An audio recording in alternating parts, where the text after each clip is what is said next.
자, 화학원 파트 시작합니다. 페이지 110페이지 주기율표부터 시작할게요. 주기율표. 니네들이 113페이지에 보는 주기율표가 이렇게 보고 있으면 118번까지 나와 있어요. 그지? 이 원소를 하나씩 찾아내는 게 되게 어렵습니다. 그래서 이 원소를 찾아내기만 하면 노벨상을 받을 수 있어요. 하나를 찾으면. 그래서 지금 지구인이 118번까지 찾았는데 아직 여기에 실리지 않은 원소들도 되게 많습니다. 그 중에 하나가 나한테 수업을 들은 사람들은 얘기를 들은 적도 있겠지만 일본인이 찾아냈어요. 그래서 일본인이 곧 여기다가 하나를 올리고 노벨상을 가져갈 예정입니다.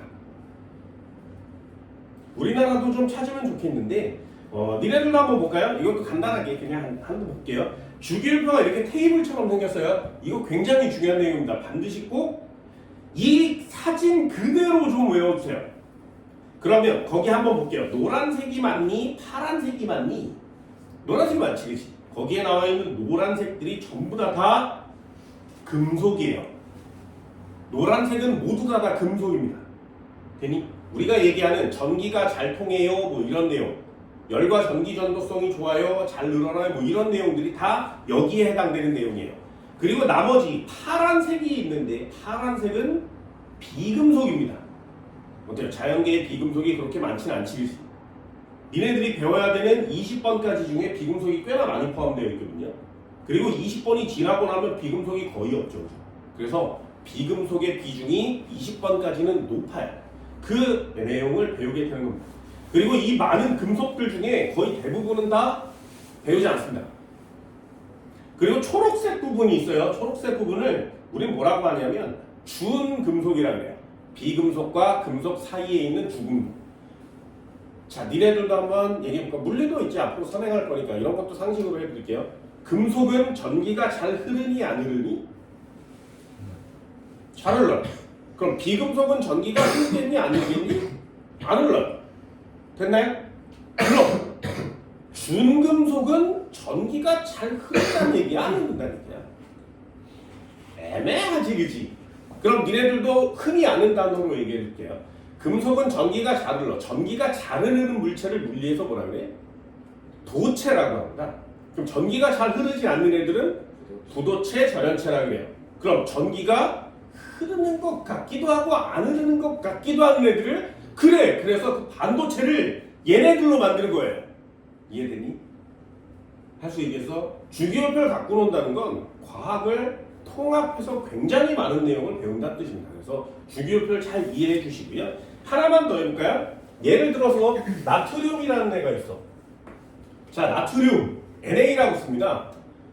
금속이니 비금속이니? 됐어요? 그럼 하나만 더 해볼까? 칼슘 CA라고 써요. 금속이야 비금속이야? 됐나요? 학생들 중에 어린 학생들 중에 선생아 칼슘의 경우에는 말이야 뼈와 이를 만드는 애인데 이게 왜 금속이야? 이런 애들 되게 많아요. 이해됐어? 뼈다귀가 금속이는 아니잖아. 그치? 나트륨은 선생님 소금인데 이게 왜 금속이에요? 이런 애들 많습니다. 아니에요. 니네들도 얘기를 해줄게. 항상 언제나 한국말 끝에 이름이 융으로 끝나잖아요. 이렇게 융으로 끝나면 이거 금속 원소입니다. 됐어요? 융으로 끝나면 금속 원소예요. 다시 리튬, 베릴륨, 나트륨, 칼륨, 칼슘, 알루미늄 다 융으로 끝나는 거 맞지, 그지? 이렇게 융으로 끝나면 금속 원소라고 합니다. 요거에 예외가 딱 하나 있어요. 융으로 끝나는데 금속이 아니네. 융으로 끝나는데 금속이 아니네. 걔가 헬륨이에요. 헬륨은 융으로 끝나는데 금속이 아닙니다. 됐어요? 이유가 뭔지 아니? 동현이 이유 뭐라고? 먼저 만들어서. 주기율표에 아까 얘기한 것처럼 과학자들이 연구를 해서 원소를 모르던 걸 찾아내잖아? 그러면 얘 이름을 붙여야 되잖아요. 그 이름을 붙일 때 과학자가 나 얘를 뭐라고 할 거야 라고 이름을 지어서 제출을 해요. 그러면 뭐 괜찮네. 그래서 인정. 그러면 여기 실리는 거거든요. 퀴리 부인이 2개를 찾아냈어. 그래서 퀴리 부인 노벨상 2개를 가져갑니다. 그래서 이름을 다 붙이는 거예요. 되니? 얘도 마찬가지. 이렇게 주기율표에 이름을 붙일 때는 자기 마음대로 막 붙일 수 없어. 물론 마음대로 막 붙이지만 규칙이라는 게 있습니다. 융으로 끝납시다. 금속은 라고 전체적으로 약속을 하는 거예요. 비금속은 인 뭐 이렇게 끝납시다. 그래서 플루오린, 클로라인 뭐 이렇게 쓰거든요. 끝나기의 이름을 정하는 규칙이 있어요. 헬륨의 경우에는 이름이 왜 융으로 끝나? 그 규칙이 만들어진 후에까지 발견을 못했던 거예요. 되니? 그래서 이름을 먼저 지어놓고 나중에 발견한 거야. 이게 금속이 아니면 이럴 수가 없는데 라고 이름을 먼저 지었어요. 헬륨. 그런데 나중에 찾아내고 봤더니 비금속이었던 거지. 이해됐어요? 그래서 이름을 바꾸지 않습니다. 그럼 한 번만 더요. 융자로 끝나면 금속이라 그랬지. 철. 영어 이름 뭐야? 철. 영어 이름 뭐야? FE. FE. 그거는 원소기요. 아이요. 아이언. 영단어. 됐니? 구리.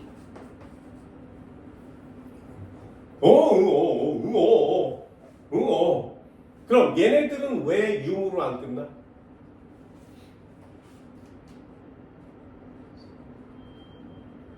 융으로 끝나기 전에 이미 알고 있었던 금속이어서 그래요.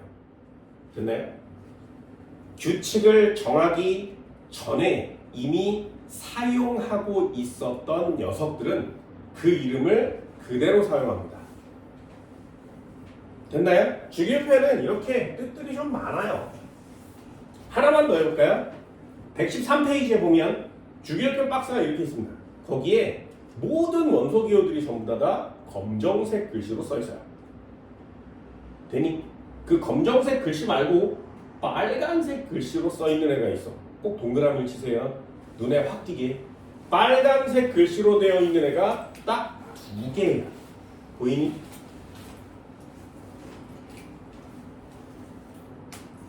빨간색으로 되어 있는 애는 실온에서 액체 상태로 존재하는 녀석입니다. 예를 들면 얘네들이 잘 알고 있는 HG, 수은이죠. 수은. 이 녀석은 상온에서 액체 상태예요. 그래서 얼마나 신기했겠니? 금속처럼 생겼는데, 은처럼 생겼는데 액체야. 이 녀석 너무 신기해서 진시황이 그렇게 막 처먹는 거죠. 미치도록 처먹고 수은 중독에 걸려서 뒤졌습니다. 불로 장생을 할 수 있는 애 같대요.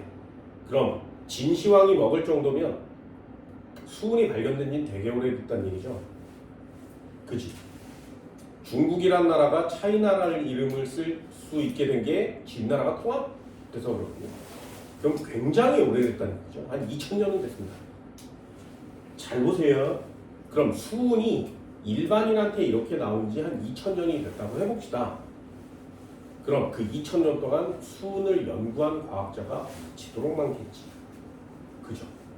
근데 수은에 중독성이 있어 위험해요 라는 걸 안 지는 얼마 되지 않아요.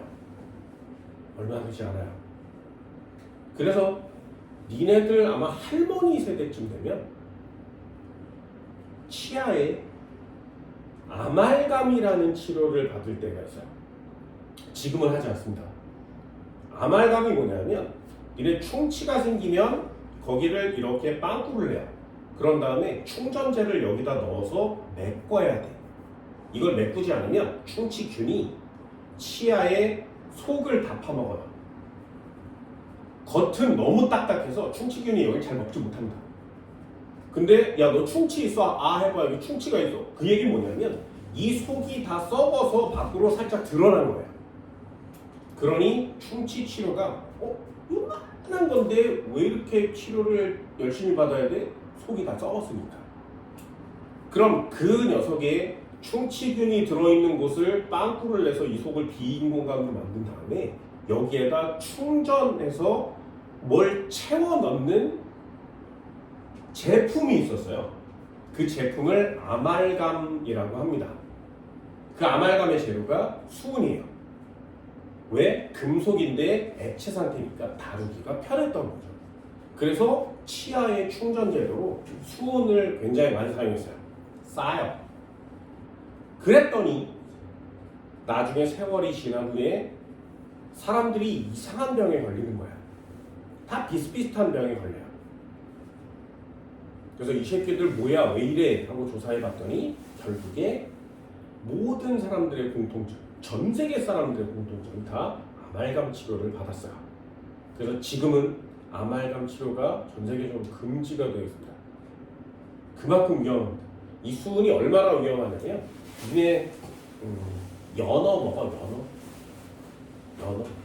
연어를 뒤지게 많이 처먹잖아요. 그러면 니네 수은 중독 걸릴 수 있어요. 지금 전 세계 바다에 있는 연어나 참치 이런 애들이 몸속에 중금속을 갖고 있는데 그 녀석들이 굉장히 많은 수은에 노출되어 있습니다. 그래서 생선 많이 먹으면 그렇게 위험해질 수 있습니다. 이건 호주에서 발표를 했기 때문에 청정 지역인 호주에서도 생선을 많이 먹고 수은 중독에 걸린 사람이 있다고? 그러면 좀 바다가 좀 더러운 지저분한 곳에 사는 생선은 더 심하겠네? 이렇게 된 거죠. 위험해요. 수은 위험합니다. 이런 것들을 배우는 게 우리가 화학을 하는 이유이기도 합니다. 옆쪽에 보면 브로민이라는 거 있어요. 빨간색으로 쳐져 있죠. 브로민은 역시 상온에서 액체 상태입니다. 어디다 쓰는지 아니? 브로민 어디다 써? 브로민 발암물질이에요. 어디다 쓰는지 알아? 잘 모르지, 그지? 브로민 어디다 쓰냐면 요즘은 잘 쓰지 않습니다. 요즘은 니네 잘 쓰지 않아. 니네 예를 들어서 사진을 카메라로 찍잖아, 핸드폰으로. 그지? 그러면 그냥 핸드폰으로 이렇게 바로 오죠. 어디다 맡겨서 프린트 인쇄하는 사람 있어요? 별로 없지. 근데 옛날에 엄마 아빠 세대를 보면 앨범이란 게 있잖아요. 넘기면 사진이 요만하게 있죠. 그지? 그거는 필름으로 찍어서 현상소에 맡기면 현상소에서 그 필름에 찍혀진 걸 사진 건판에 옮겨주는 거거든요. 그때 사용해요. 브로민. 그래서 그 사진 건판 앞쪽에 반딱반딱하게 되어 있는 데가 그게 브로민입니다. 만지면 위험해. 그래서 사진을 이렇게 넘겨보다가 이거 뭐지? 이렇게 보다가 요 손에 묻어있는 걸 이렇게 입에 가까이 넣어서 만지면 몸에 브로민이 쌓일 수 있어요. 그 사진은 앨범 상태로 보존하는 이유가 그래서 만지지 말라고 라는 뜻도 있습니다. 화학을 제대로 배우면 이게 몸에 좋은 게 있고 몸에 나쁜 것도 있습니다. 여기 나와 있는 애들 중에 몸에 좋은 건 없니? 있어요. 그런 것들 되게 많습니다. 니네 88번 볼래요? 88번? 88번 이름이 뭐야? 라듐. 이게 퀴리 부인이 찾아낸 금속입니다. 라듐. 들어봤니? 라듐. 반짝반짝 빛이라서 와 졸라 빛나 라는 이름에 라듐이라는 이름을 붙였어요. 근데 나중에 알게 됐지. 그 반짝반짝 빛나는 성질이 뭐 때문에 그랬어? 방사능 때문에 그런 거죠. 그래서 그 뒤로 방사능이나 방사선 이런 단어들이 퀴리분이 만든 단어거든요. 그래서 그 다음부터 이게 위험하구나 라는 것들을 과학자들이 찾아내게 된 거죠. 예전에는 잘 사용했지만 지금은 사용하지 않는 것들이 꽤나 많습니다. 그래서 화학을 배우는 거예요. 니네들이 지금 사용하고 있지만 핸드폰 막 지금 쓰고 있잖아요. 그리고 아무렇지도 않게 사용하고 있지만 나중에 세월이 지나면 절대로 사용하면 안 되는 것들이 될 수도 있죠. 그게 사람들을 구하는 방법들이거든요. 그게 화학자들이 하는 일이에요. 됐나요? 주기율표 역사 하나만 더요. 113페이지에 니네들이 지금 계속 주기율표를 보고 있는데 이 주기율표를 만든 사람 누구야? 됐나요? 주기율표를 니네들이 보고 있습니다. 그걸 만든 사람. 니네들이 지금 이 보고 있는 주기율표는 사람 이름이에요. 모즐리라는 사람 겁니다. 모즐리. 그거 잘 외워주세요. 상식이에요. 주기율표를 만든 사람은 최초로 만든 사람이 있고 지금 우리가 보고 있는 주기율표 만든 사람이 있는데 우리가 보고 있는 이 주기율표를 만든 사람은 모즐리라는 사람입니다. 자, 예를 하나씩 들어볼까요? 첫 번째부터 간단히 해볼게요. 요 간단히 그냥 정리.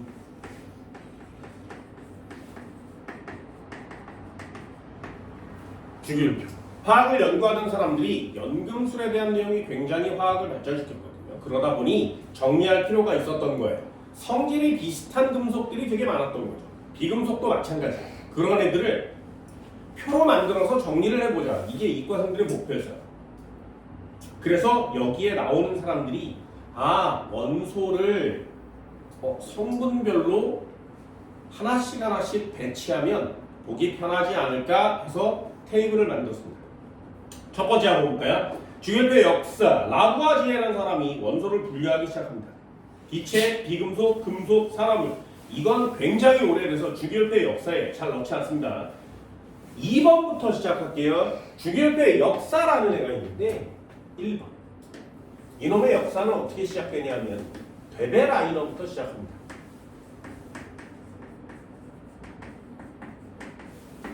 원소들을 잘 구별하고 성질들을 잘 파악해 봤더니 원소들 중에 비슷한 성질이 나타나는 애들이 있는 거예요.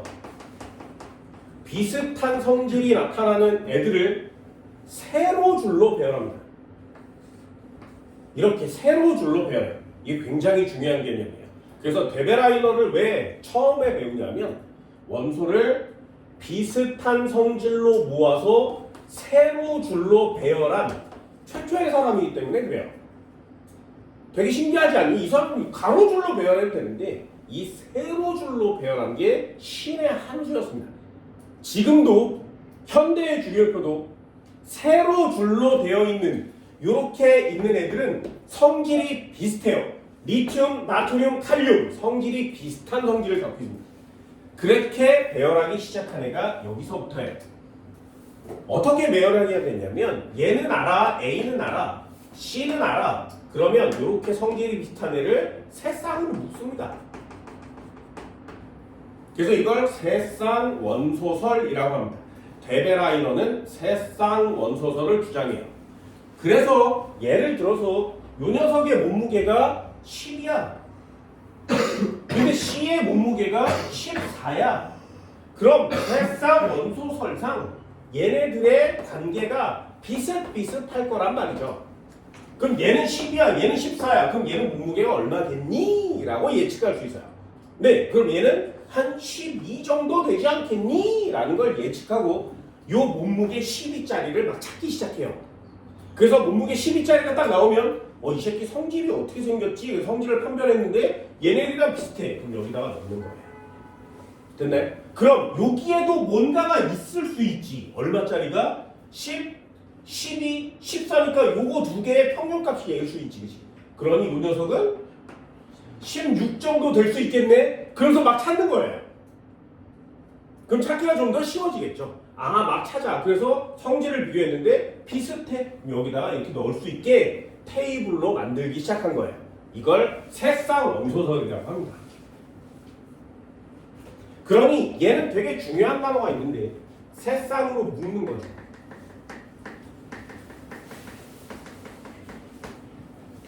이 세쌍들은 전부 다 비슷한 성질을 갖고 있습니다.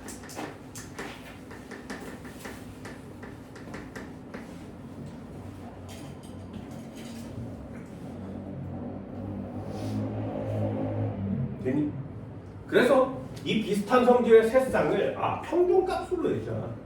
A와 B가 있으면 A와 C가 있으면 요 가운데 있는 애가 얘와 얘의 평균값을 갖습니다. 그래서 이런 것들을 하나씩 찾아봅시다 라고 예상을 했던 거예요. 이게 다 맞으면 땡큐지, 그치? 안 맞는단 말이죠. 안 맞습니다. 그래서 나타난 사람이 뉴렌즈라는 사람입니다.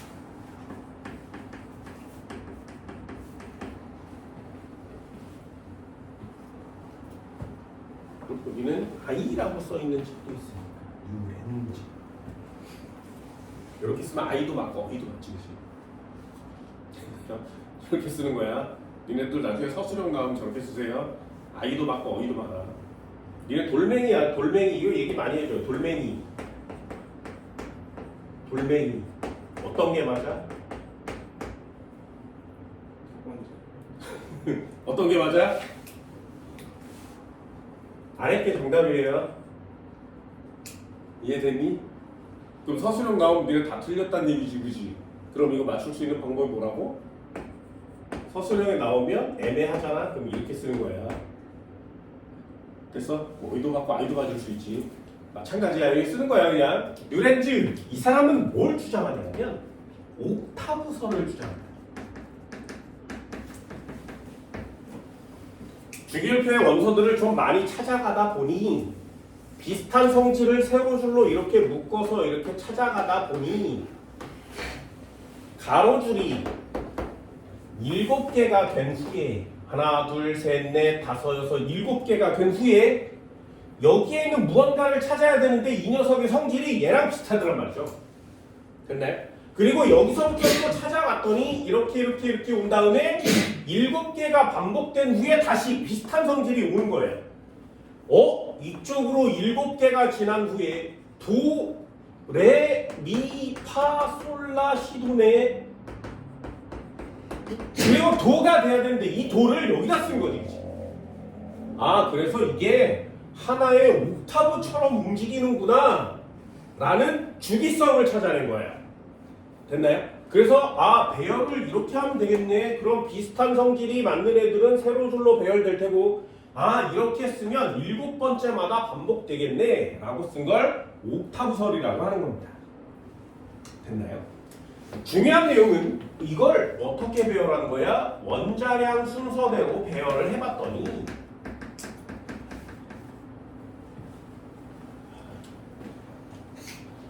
지나갈 때마다 비슷한 성질이 나타나네 이렇게 된 거예요. 지금은 안 써요. 왜 안 쓰니? 그래서 니네 주기율표 외우고 있다 그랬지, 그지? 잘 봐. 수소, 헬륨 얘네는 상관이 없어요. 얘는 딱 2개밖에 없어. 첫 번째까지 2개밖에 없죠. 리, 배, 붕, 탄, 질, 산, 플로린 그 다음에 누구야? 어디다 쓰냐고. 그럼 여기다가 네온 그 다음에 나마, 알시 이렇게 써가지고 그지?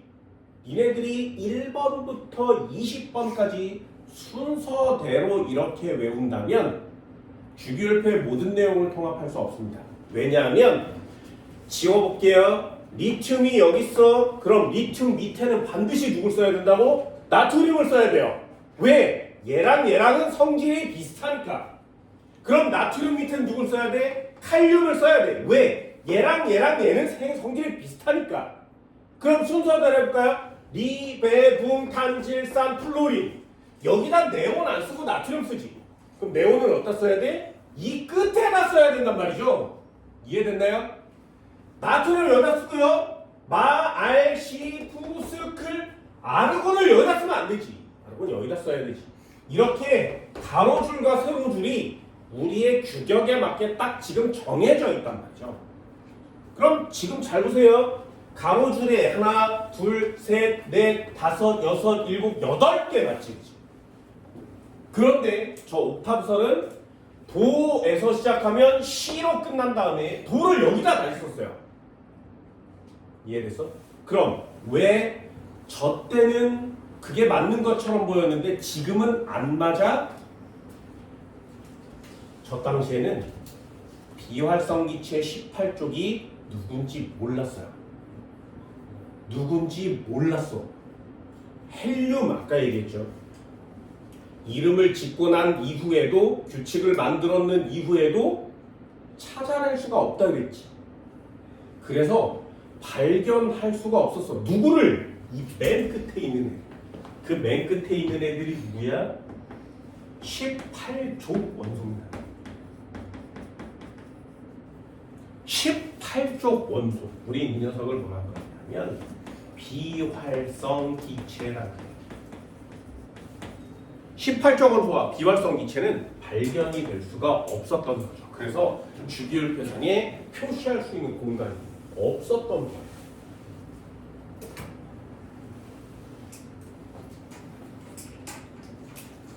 니네들도 한번 해볼까요? 그럼 비활성 기체는 왜 18조 원소는 왜 일반 사람들이 찾기 어려운 것이냐? 원소를 찾아낼 때 어떻게 찾냐면 퀴리 부인도 그렇게 찾아냈습니다. 원소는 항상 모든 것과 결합된 상태예요.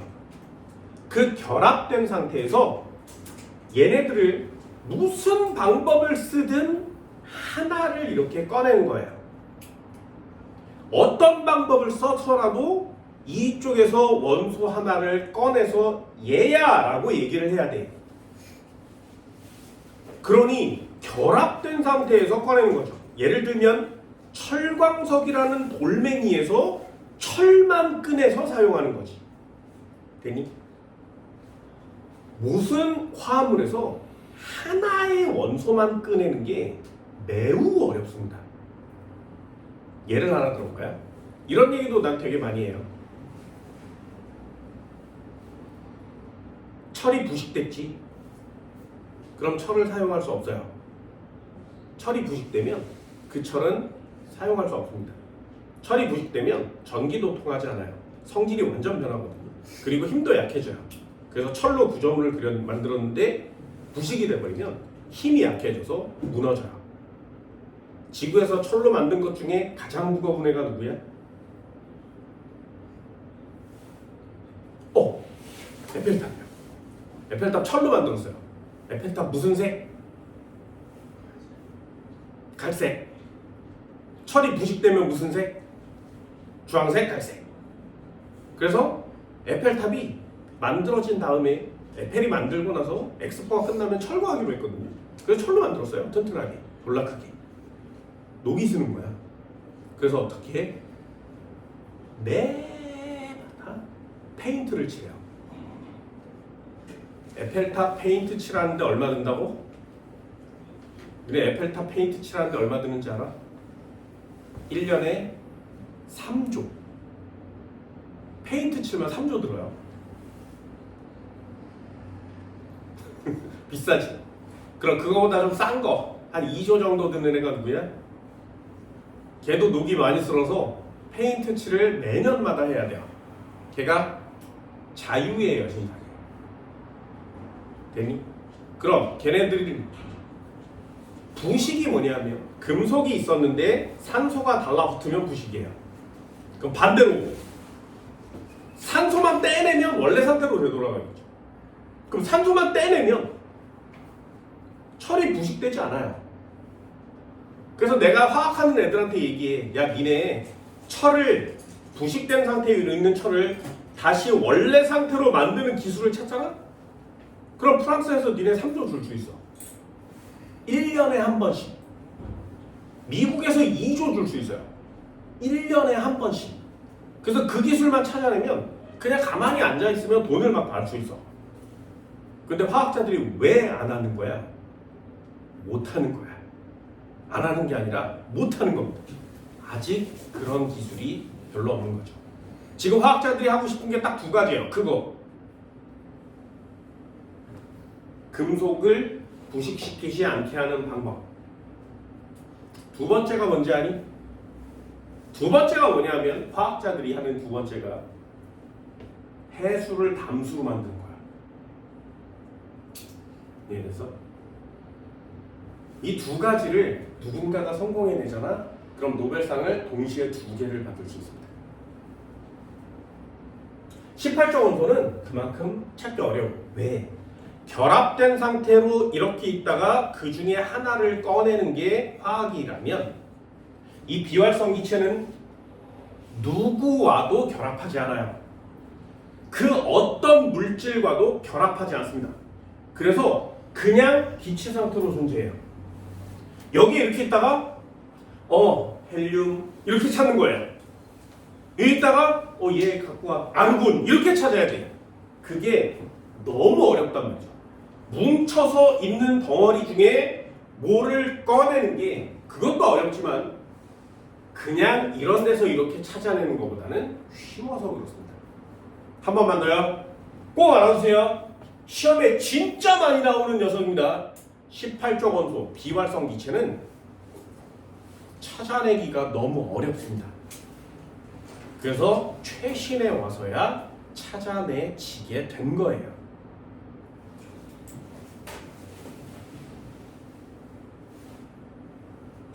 한 번 더 한번 해볼까요? 여기가 시험 문제입니다. 3번. 이름 되게 중요합니다. 이름 멘델레예프.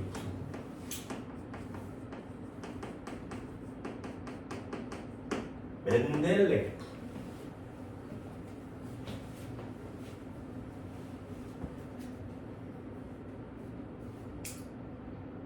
멘델레예프. 중요한 사람이에요. 여기서부터 시험 문제가 출제되는데 딱 요거예요. 뭐라고? 멘델레예프. 이 사람이 최초의 주기율표를 만든 사람이에요. 주기율표를 가장 처음으로 만든 사람이 멘델레예프라는 사람입니다. 러시아 사람이에요. 그래서 러시아에서 가장 위대한 과학자를 꼽아라 그러면 멘델레예프를 꼽습니다. 근데 아까 수업 시간 전에 내가 얘기했어요. 지금 니네들이 보고 있는 주기율표 누구 거라고? 누구 거라고? 모즐리라는 사람. 멘델레예프 아니었죠, 그죠? 지금 우리가 보고 있는 주기율표는 멘델레예프 게 아니에요. 하지만 멘델레예프가 최초로 만들긴 했단 말이죠. 왜 안 쓰냐 이거죠. 왜 안 쓰냐? 이 사람이 만든 최초의 주기율표는 원자들을 몸무게 순서대로 배열한 거예요. 원자량 순서대로 배웠습니다. 수소보다 헬륨이 무거우니까 그 다음, 헬륨보다 리튬이 무거우니까 그 다음, 이렇게 해서 원자량 순서대로 쭉 배열을 했던 거죠. 당연히 맞을 거 아니겠니? 라고 얘기를 했었는데 원자를 막 찾아내다 보니 이상하게 되게 많은 걸 갖고 있는데도 불구하고 앞에 거보다 가벼운 애가 있었던 거예요. 야, 이 새끼 뭐야? 얘는 왜 가볍지? 그럼 가벼우니까 앞에다 넣어야 되는데 성질은 또 뒤에 거랑 비슷해요. 야, 이거 뭐야? 주기율표가 갑자기 막 뒤죽박죽 되기 시작했던 거죠. 그래서 지금은 저거 말고 새로운 방식의 주기율표를 만듭시다. 그래서 다시 개설한 거예요. 그게 현대의 주기율표입니다. 모즐리라는 사람이 찾아낸 현대의 주기율표예요. 이게 지금 니네들이 보고 있는 현대의 주기율표입니다.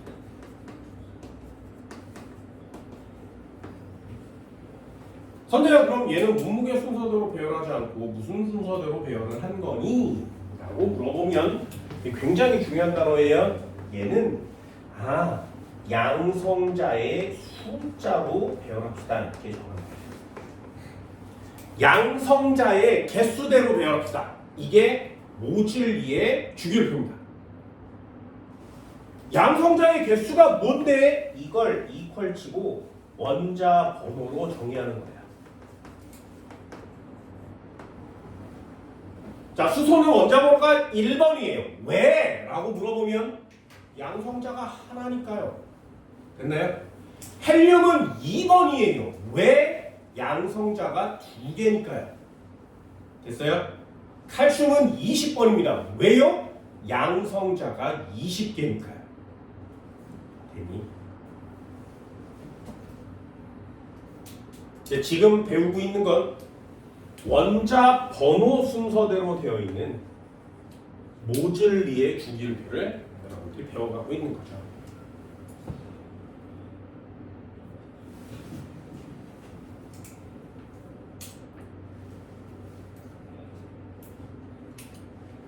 나중에 화학을 니네들은 어려우니까 힘드니까 하지마.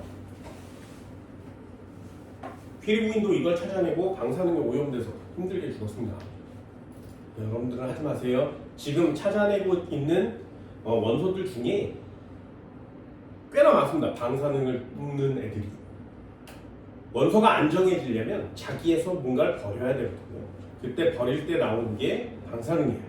그래서 꽤나 많이 위험하니까 화학은 가급적이면 이렇게 하시면 돼요.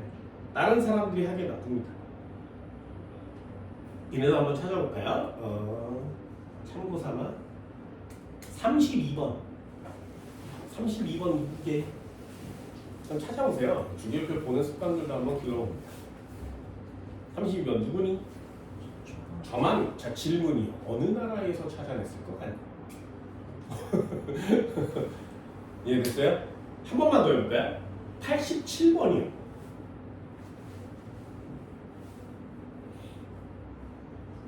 뭐야? 어느 나라에서 찾아냈을 것 같니? 신기하지, 그치? 자기 나라에서 자기가 찾아냈으면 나라 이름을 붙이는 사람들도 많습니다. 이런 나라 되게 많아요. 되게 신기한 애들 많습니다. 한 번만 더 해볼까요? 95번이요.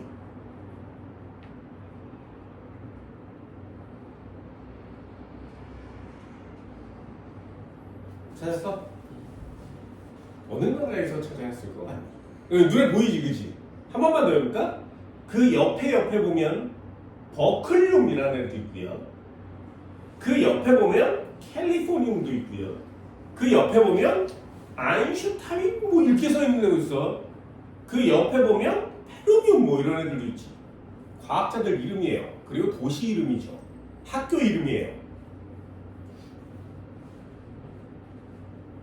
되게 신기하지. 이런 것들을 찾아낼 때마다 이름을 붙이게 됩니다.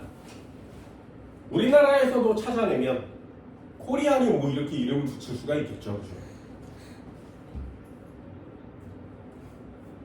그죠? 어렵습니다. 이게 전부 다가 우주에서 왔다면 믿겠니? 이런 것들을 과학에 통틀어서 하나씩 배우는 겁니다.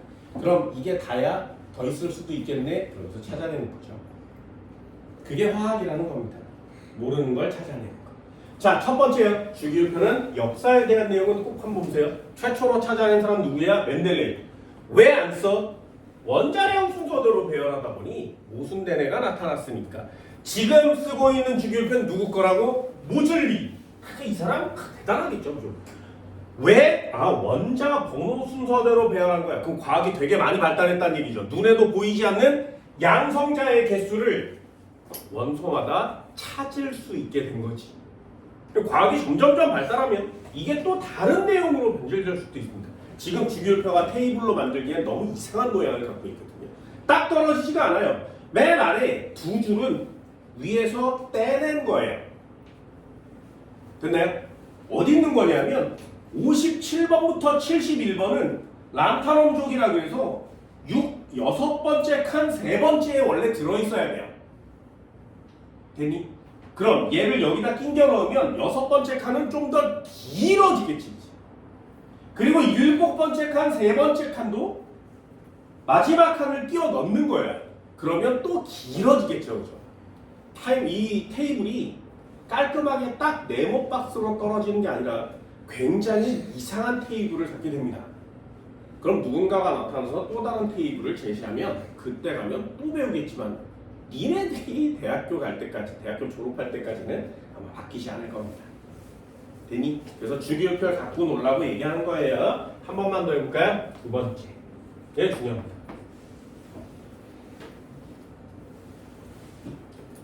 주기율표는 어떻게 생겼냐?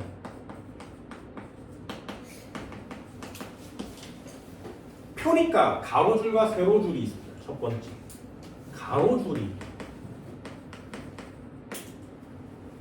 세로줄이 있습니다. 가로줄을 뭐라고 하냐면 주기라 그래요. 주기. 가로줄 이름은 주기. 들어는 봤니? 주기.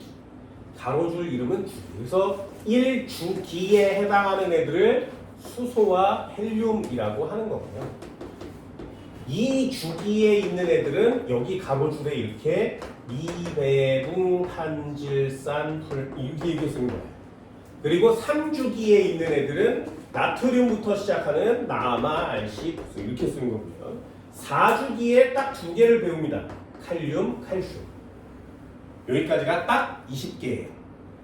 첫 번째 1주기에 2개를 배우고요. 2주기에 8개를 배우고 3주기에 8개를 배우고 4주기에 2개를 배워요.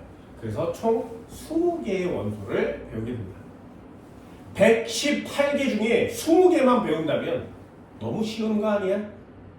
어려워하면 안 돼. 좀 쉽게 배워주세요. 그래서 이 가로줄에 이렇게 위치한 애들을 주기라고 하는 겁니다. 굉장히 중요한 단어예요. 나중에 이걸 뭐라고 쓸 거냐 하면 주기랑 같은 단어가 있어요.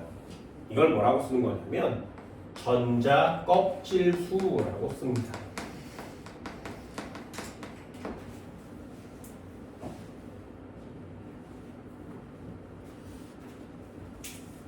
중학교 내용을 좀 배우고 통합과학을 선행한 학생들은 좀 쉽게 할 수 있습니다. 니네들도 이런 건 알죠? 자, 첫 번째 껍질에 전자 몇 개 차니? 2개예요. 두 번째 껍질에 전자 몇 개 차?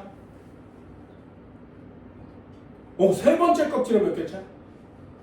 네 번째 껍질에 몇 개 차? 좀 이상하지, 그치? 좀 이상해. 나중에 좀 자세하게 배울 건데요. 이런 내용은 알아요. 됐지? 질문 한번 해볼까요? 동현아, 너한테 질문 한번. 첫 번째 껍질에 전자 몇 개 찬다고? 네. 첫 번째 껍질에 전자 몇 개 찬다고? 몽개. 모르지, 그치? 시험 물어볼까?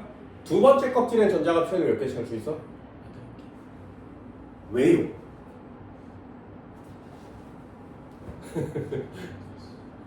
됐어? 도헌 세 번째 껍질에 전자 몇 개 차는지 아니? 잘 몰라? 선행을 한 것과 안 한 것의 차이는 있긴 해요. 하지만 안다 그래서 다 아는 게 아니고 모른다 그래서 완전 모르는 것도 아니야. 자신감을 가지고 항상 얘기하세요. 자, 보세요. 지금 뭐가 중요한 거냐면 잘 봐. 하나는 해줄게. 선행을 한 학생들한테 물어봤어요. 첫 번째 껍질에 전자 몇 개 찬다고? 왜요?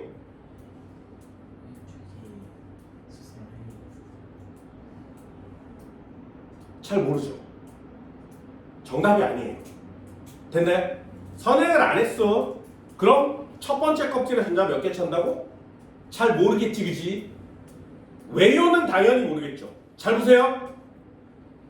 니네들이 통합과학을 선행했어. 1년 동안 배웠어. 거기에 물화생지가 들었어. 화학도 얼추 배웠어. 그런데 아는 게 뭐냐면 첫 번째 껍질에 전자가 2개 차요예요. 두 번째 껍질엔 8개가 차요예요. 세 번째 껍질에 몇 개 차니? 아니에요.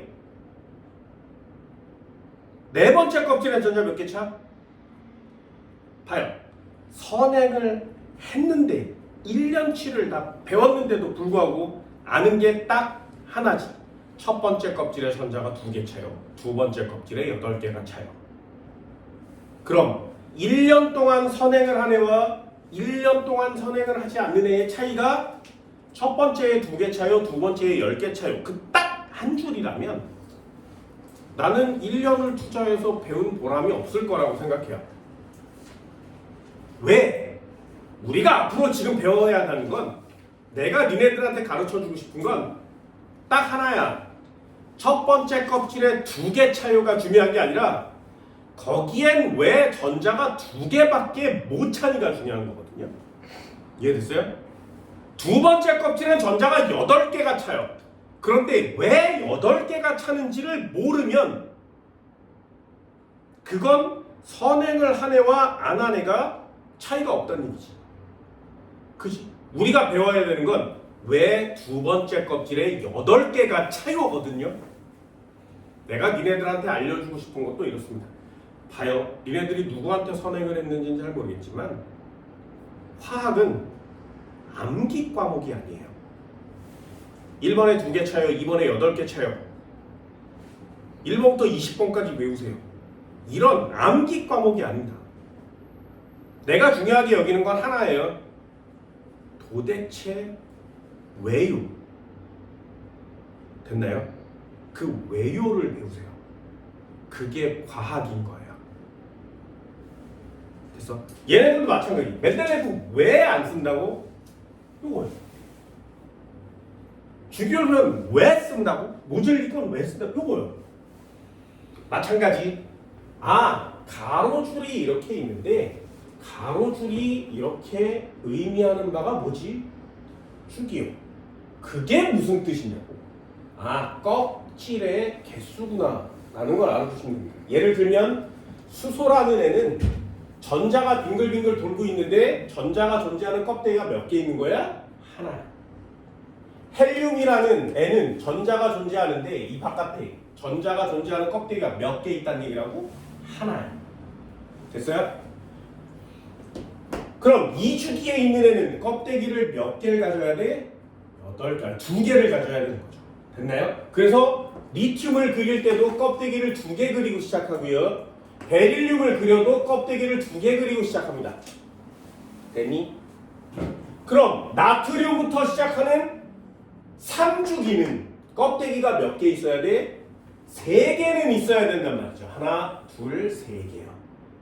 됐어요? 이게 원자를 둘러싸고 있는, 원자핵을 둘러싸고 있는 전자가 존재하는 껍질의 개수입니다.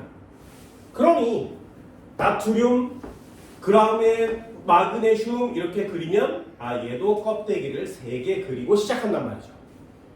칼륨 그러면 껍데기 몇 개 그려야 된다고? 4개는 그려야 된다고요. 됐어요? 그래서 칼륨이 1, 2, 3, 4주기에 있는 애구나를 이네들이 외워야 하는 거야. 됐나요? 염소는 몇 주기니? 그러면 3번째 칸에 있구나. 염소는. 이해돼서 내가 숙제로 주기를 외우라고 하는 이유가 바로 이런 것 때문입니다. 주기율표를 딱 박스에 맞게 칸수대로 외웁니다. 왜냐하면 나중에 또 배워요. 이 주기, 가로줄이 의미하는 바가 이름이 되게 어렵습니다. 그걸 뭐라고 하냐면 주양자수라고 합니다. 단어 어려워요. 이게 화학원이에요. 껍질수 들어봤지? 주양자수라는 단어는 잘 듣기 어렵습니다. 이걸 배우는 게 화학원입니다. 가로줄을 주기라고 하고요. 주기의 의미가 뭐라고? 껍질의 개수. 되니? 그래서 자, 그럼 여태까지 과학자들이 찾아내는 몇 주기까지 있을까요? 됐나요? 얘는 1번부터 7주기까지 있습니다. 그래서 아래로 세로 칸으로 7칸까지밖에 못 가고 있죠. 됐나요? 1주기부터 7주기까지. 7주기에 있는 애는 껍데기가 몇 개 있다는 얘기야? 7개 있다는 얘기지. 그럼 거기에 전자를 이렇게 채워가는 게 우리가 해야 될 일이 되는 겁니다. 됐죠? 가로줄은 별로 안 중요해요. 얘가 중요한 거예요. 별표 3개짜리입니다. 세로줄이 중요합니다. 세로줄을 다른 말로 뭐라고 하냐면 족이라 해요. 족. 세로줄은 족. 가족 할 때 족이에요.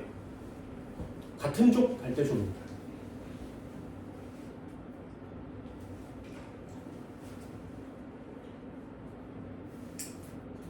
이 세로줄에 배열된 애들은 전부 다 화학적 성질이 비슷해요.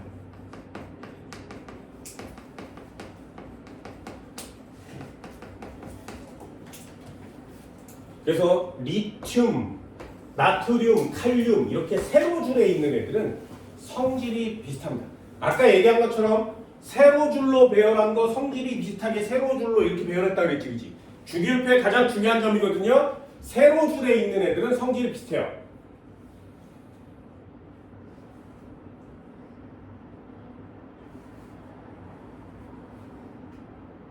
됐어요? 그럼 우리가 배워야 되는 건 왜라 그랬어. 왜? 야, 세로줄에 있는 애는 왜 성질이 비슷할까요?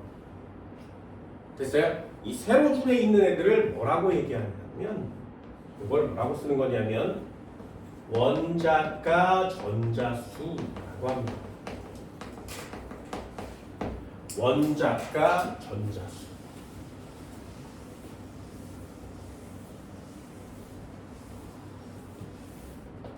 세로줄에 있는 원자가 전자수가 같아요. 원자가 전자수가 같아요. 자, 원자가 전자수는 또 뭐냐? 이런 것들을 배워야 되기 때문에 어렵습니다. 원자과 전자수가 뭐냐면 잘 봐. 원자과 전자수가 뭐냐면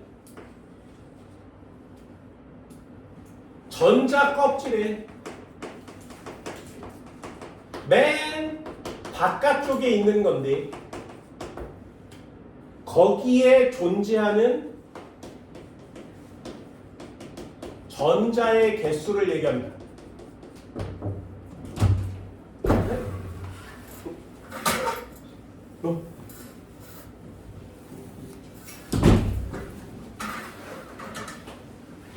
다시요. 원자과 전자수가 뭐냐면 전자 껍질이 있는데 그 전자 껍질의 맨 바깥쪽 껍데기에 있는 전자를 원자과 전자라고 그래요. 한 번만 해볼게.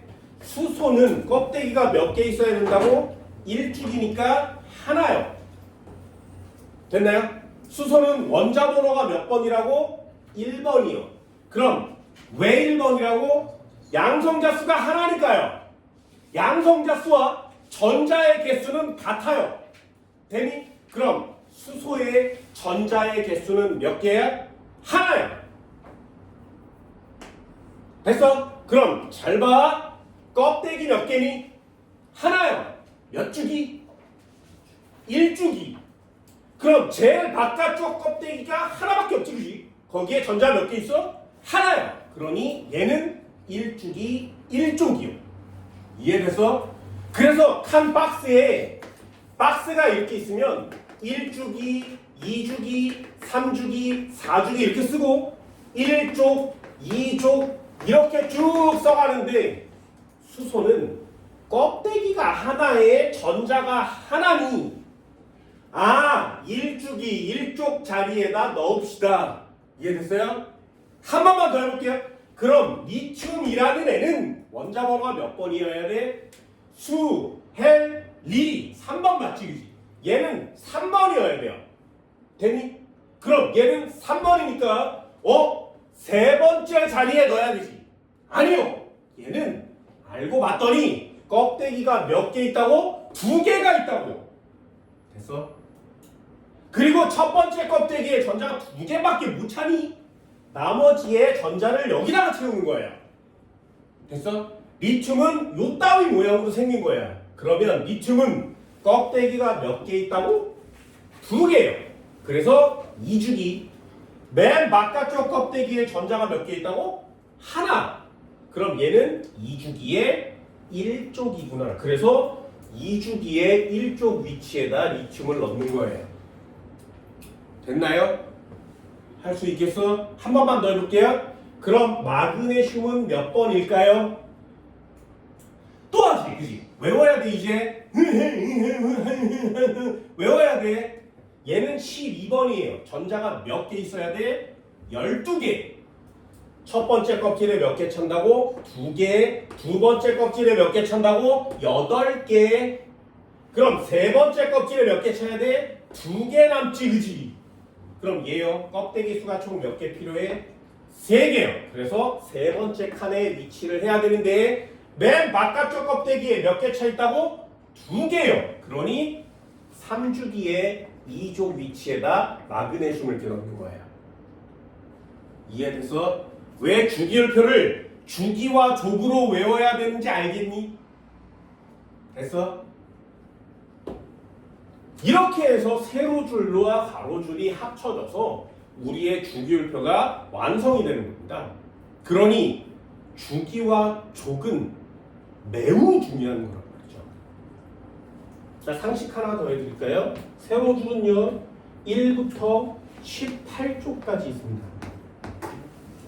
1부터 18쪽 칸이 18개예요.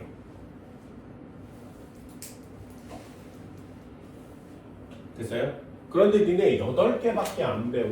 왜냐하면 이 18개 중에 1, 2, 13, 14, 15, 16, 17, 18쪽까지는 배웁니다.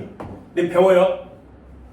됐어? 그래서 총 1, 2, 13, 14, 15, 16, 17, 18 그래서 8개예요. 이렇게 8개는 배워요. 그런데 13족부터 12족까지는 배우지 않습니다. 되니 시험 문제 나왔는데 3족 이렇게 쓰면 전부 다 틀립니다. 왜? 3족은 안 배워요. 그래서 4족 안 배운단 말이죠. 그러니 첫 번째 칸에 있는 애는 2족, 1족, 2족이라면 세 번째 칸에 있는 애는 누구여야 돼? 13족이어야 돼요. 됐어? 한번 해볼게요. 다시. 자, 알루미늄 찾아볼까요? 알루미늄은 원자번호가 13번이에요. 됐어? 그럼 첫 번째 껍질에 몇 개 찬다고? 2개. 두 번째 껍질에 몇 개 찬다고? 8개. 세 번째 껍질에 몇 개가 쳐야 돼? 3개. 자, 하나, 둘, 3개 찼지, 그지? 껍데기가 몇 개 있어? 3개. 그러면 몇 주기? 3주기. 그래서 세 번째 주기 칸에 알루미늄이 어딘가에 들어가야 돼. 그런데 얘는 맨 바깥쪽 껍데기의 전자가 몇 개야? 3개요. 그러니 하나, 둘, 세 번째에다 알루미늄을 써 넣어야 된단 말이죠. 그럼 정하는 거야. 몇 주기 몇 족? 3주기 3족. 틀린다고. 왜? 3족은 안 배운다고. 그럼 얘는 뭐라고 하는 거야? 3주기 13족이요. 이렇게 얘기하는 거예요. 됐어? 왜? 화학 원이잖아요? 졸라 쉬운 것만 배워. 아까 얘기한 것처럼 맨 바깥쪽 껍데기가 이름, 껍데기의 전자 이름을 뭐라고 한다고? 원자가 전자. 됐어? 원자가 전자의 개수랑 족의 일자리 수가 같아요. 되니? 그럼 14족은 원자가 전자가 몇 개 있는 거야? 4개. 15족은 원자가 전자가 몇 개 있는 거야? 5개. 되니? 그래서 요 위에 있는 애를 배우는 이유가 원자가 전자수랑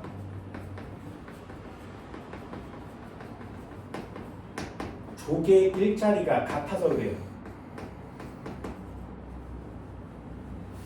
그래서 배우는 거야. 질문 한번 내볼까요? 17족 원자가 전자가 몇 개라고? 7개. 14족 원자가 전자가 몇 개라고? 3개. 됐나요? 이렇게만 배워요. 그럼 얘네들은 왜 안 배워? 얘네들은 원자가 전자수랑 족의 일자리가 맞지 않습니다. 그래서 아예 안 배우는 거예요.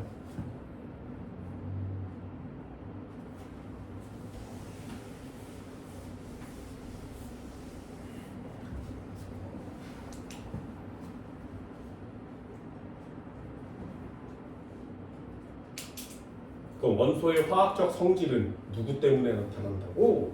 원자가 전자라는 애 때문에 나타납니다.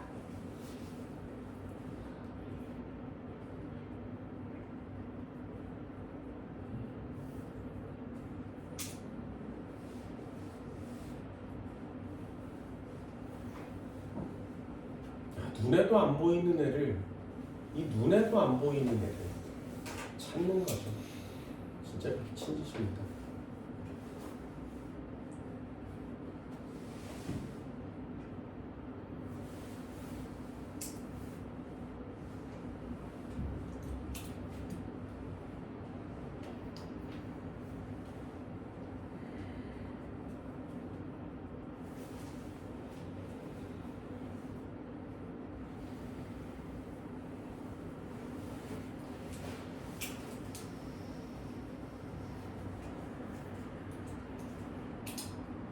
화학하는 사람들은 진짜 엄청난 사람들이죠. 진짜 엄청난 사람들이에요. 화학이 완성이 뭐야? 우주의 생성 원리를 밝히는 화학 완성. 되게 궁금하지 않니? 얘네들 안 궁금해. 나만 궁금해. 나만 신기해. 자, 요거 꼭 알아둡니다. 그래서 이제부터 타임테이블을 외우세요. EX 세로줄 가로줄. 자, 써볼게요. 1족 2족 13족이에요. 세 번째 건 3족 안 배웁니다. 13조, 이 중간에 아무것도 없어요. 14조, 15조, 16조, 17조, 그때까지 가나? 18조. 됐죠? 그럼 니네들이 배우는 족은 총 몇 개? 하나, 둘, 셋, 넷, 다섯, 여섯, 일곱, 여덟 개. 됐지? 가로줄 이름을 뭐라고 한다고? 1주기, 2주기, 3주기, 4주기. 여기까지 배운다. 여기 칸에 해당하는 애를 넣으세요. 자, 예를 들면 원자번호 16번은 어디 들어가겠니? 됐어요? 해볼게. 일단 뭐라고? 원자번호 16번은 누구일까요? 아까 물어봤죠. 그럼 니네 또 시작한다고. 그걸 외우는 게 아니라 몇 주기 몇 쪽의 타임 테이블을 외우세요. 자, 원자번호 16번은 황입니다. 되니? 그럼 얘 할게. 전자 껍데기 첫 번째에 전자 몇 개 차? 2개. 두 번째에 몇 개 찰 수 있어? 8개. 그럼 세 번째에 몇 개 차야 돼? 6개. 되니? 그럼 얘는 껍데기가 몇 개 필요해? 3개요. 그럼 몇 번째 칸에? 세 번째 줄에. 됐어? 맨 끝에 있는 전자 이름이 뭐라고? 원자가 전자수. 원자가 전자수가 몇 개야? 6개. 그러면 원자가 전자가 6개면 몇 쪽? 16쪽 되니? 그래서 3주기에 16쪽 자리에다가 황을 넣는 거예요. 이해됐어요?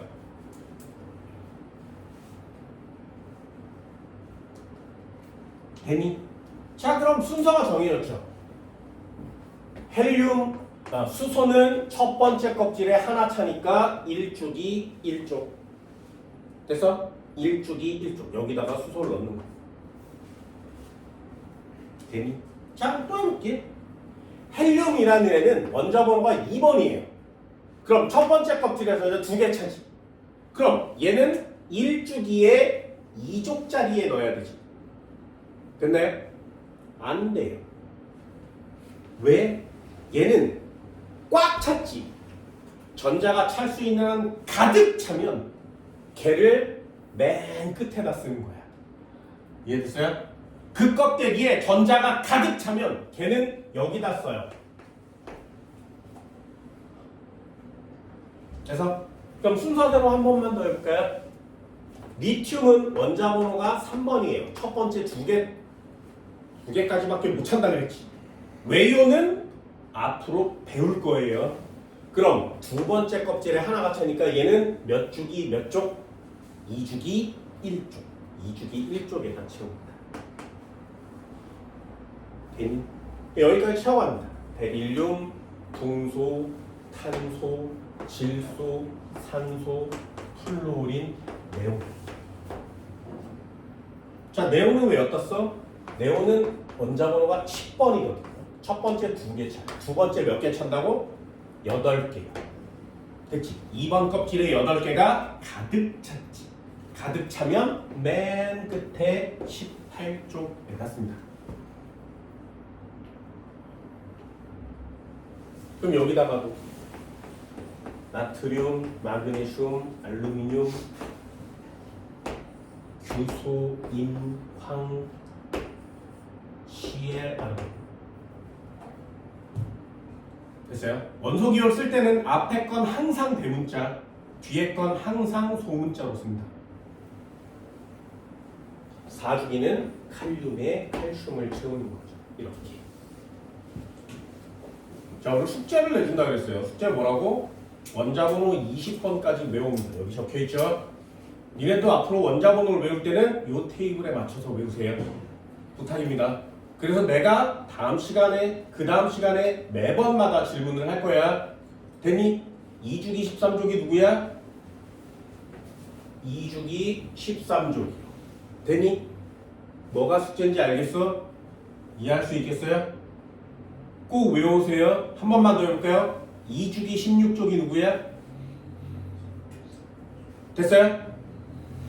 이게 뭐랑 매치가 돼야 되냐면 잘 봐. 3주기 13족은 원자번호 몇 번? 여기까지 오시면 돼요. 3주기 13족은 원자번호 13번. 되니 이렇게까지 좀 외워줄 수 있도록 합니다. 그게 니네들이 화학을 잘할 수 있는 방법이에요. 내가 화학을 어렵다고 말씀드렸는데 화학이 어려운 이유는 뭐냐면 대충 암기해서 그래요. 그리고 대충 써먹기 때문에 그렇습니다. 한 번 할 때 정확하게 또는 꼼꼼하게 완벽하게 이렇게 해내시면 화학을 잘할 수 있습니다. 내가 화학 선생님을 되게 싫어하거든요. 왜냐하면 성격이 되게 거지 같아요. 그래서 화학 선생님을 좀 별로 안 좋아합니다.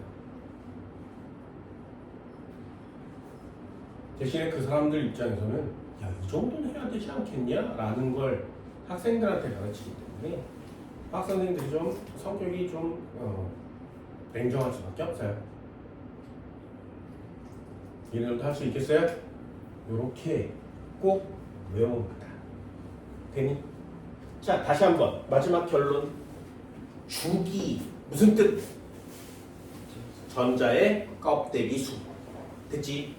족의 일자리가 무슨 뜻?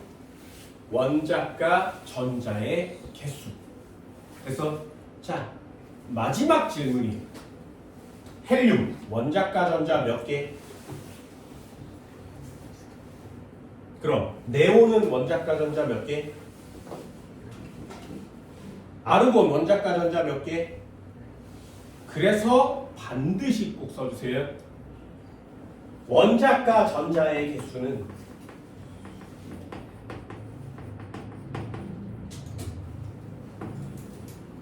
(1족은) 1개, 2족은 2개, 13족은 3개, 14족은 4개. 뭐야 선생님 졸라 쉽구만. 15족은 5개, 16족은 6개, 17쪽은 7개. 되니 18쪽은 몇 개여야 된다고? 얘는 2개, 얘는 8개, 얘는 8개. 야 이상하잖아? 18쪽은 0개. 그래서 이것도 이유를 설명드릴게요. 왜 그러냐면 원자과 전자의 개수는 맨 바깥쪽에 있어야 돼요. 일단 되니? 그런데 그 원자과 전자들 중에 맨 바깥쪽에 있는 전자들이 다른 원자랑 반응을 해야 돼요. 반응에 참여하는 전자가 몇 개니가 원자과 전자수의 조건이에요. 바깥쪽에 있을 것, 반응에 참여할 것. 되니? 그런데 이 맨 끝에 있는 애들은 이미 다 차 있어서 반응을 하지 않아요. 그 누구와도 반응을 하지 않습니다. 그래서 맨 안쪽에, 맨 바깥쪽에 가득 차 있는 18쪽 원소들은 반응하는 전자가 없어요. 됐나요? 그래서 원자과 전자의 두 가지 조건에 하나가 해당하지 않습니다. 그래서 원자과 전자 0개라고 표시합니다. 그러면 안금도 저걸로는 하나도 못 만들어요. 아무것도 못 만들어요. 그래서 얘는 반응, 결합을 그 누구와도 하지 않기 때문에 성질이 없어요. 그래서 활성이 없는 거야. 그래서 이걸 비활성 기체라고 합니다. 그러니 결합을 안 하니까 공유결합이야, 금속결합이야, 이온결합이야 라는 단어도 쓸 수 없어요. 그러니 찾아내기가 어려운 거죠.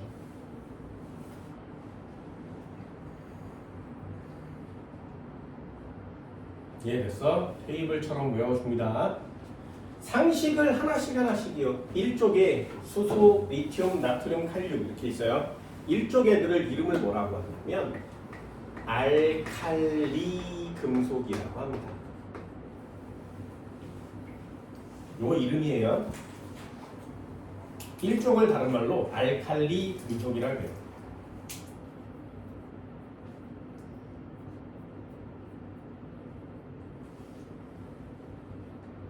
그럼 알칼리 금속에서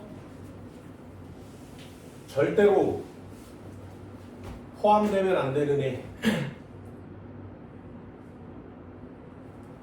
진짜 금속은 다 끝에가 뭘로 끝내야 된다고? 그죠? 근데 일족 중에 융으로 안 끝나는 애가 있어. 수소는 제외하는 거죠. 수소는 되게 특이한 녀석입니다. 전 우주적으로. 두 번째 이족을 뭐라고 하냐면 알칼리 토금속이라 그래요.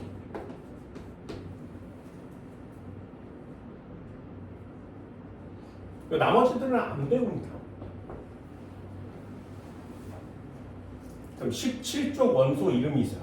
얘를 뭐라고 하냐면 할로겐이라고 해요.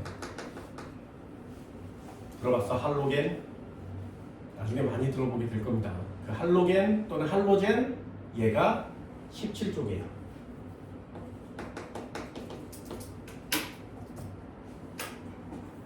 (18쪽) 이름은 한번 써봤죠. 18쪽 이름을 다 통틀어서 뭐라고 한다고?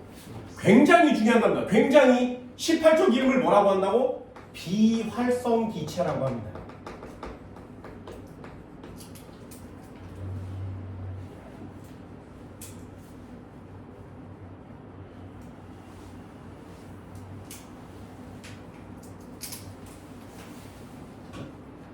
됐어요?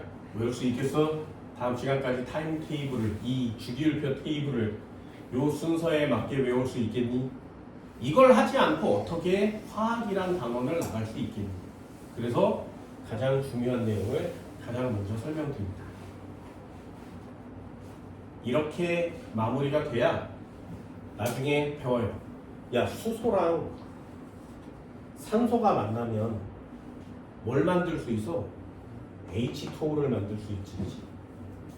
그죠? 그럼 H2O는 수소와 산소가 결합한 거거든요. 무슨 결합? 비금속과 비금속이 만났으니까 공유결합. 이런 단어를 쓸 수 있게 되는 거예요. 됐나요? 그럼 한 번만 더요. NA와 CL이 만났대. 소금이 됐죠. 그럼 걔네들이 결합한 건 무슨 결합? 금속과 비금속이 만났으니 이온 결합이라고 합시다. 이렇게 되는 거예요.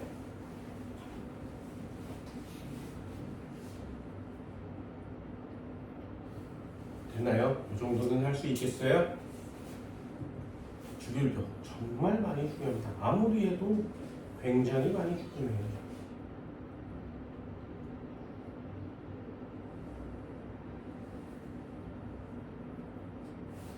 됐니? 칠판 지울게요. 잠깐 쉬어요.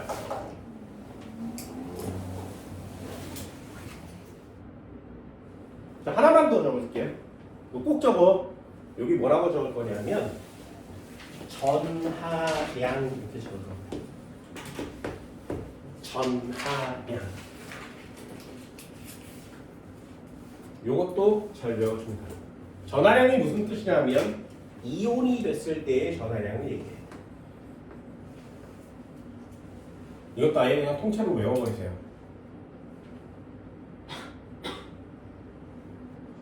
자, 맨 바깥쪽에 원자과 전자가 하나 있는 애들은 7개를 받거나 하나를 버리거나. 어떤 게 좋아? 하나를 버리거나. 버리면 플러스라고 합니다. 전자 몇 개 버렸어? 하나.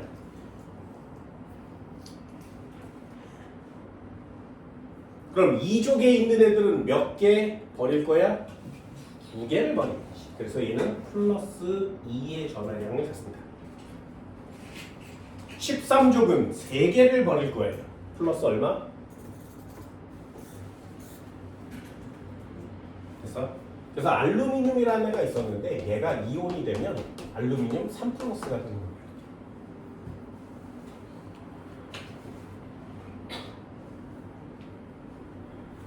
됐지? 그럼 얘요. 17쪽은요. 7개 있으니까 7개를 버릴 거야? 하나를 받을 거야? 하나 받아요. 하나 받는 건 마이너스야. 받으면 마이너스. 하나 받았어 라는 뜻이에요. 그럼 산소는 6개니까 6개 버릴래? 2개 받을래? 2개 받아요. 받으면 마이너스, 두 개 받았어 라는 뜻이에요. 그러니까 산소가 이온이 되면 2 마이너스 이렇게 쓰는 거고요. 플로린이 이온이 되면 마이너스 1 이렇게 쓰는 겁니다. 되니? 어때? 이온의 이름을 안 외워도 되지. 주기율표를 갖고 놓으면. 그럼 질소나 인 같은 경우에는 어떻게 돼? 3개를 버리면 되지, 그지? 3개를 받으면 되지, 그지? 되니? 그럼 얘는요? 4개 버릴래? 4개 받을래? 애매하지? 응, 그러니까 플러스 4가 될 수도 있고 마이너스 4가 될 수도 있습니다.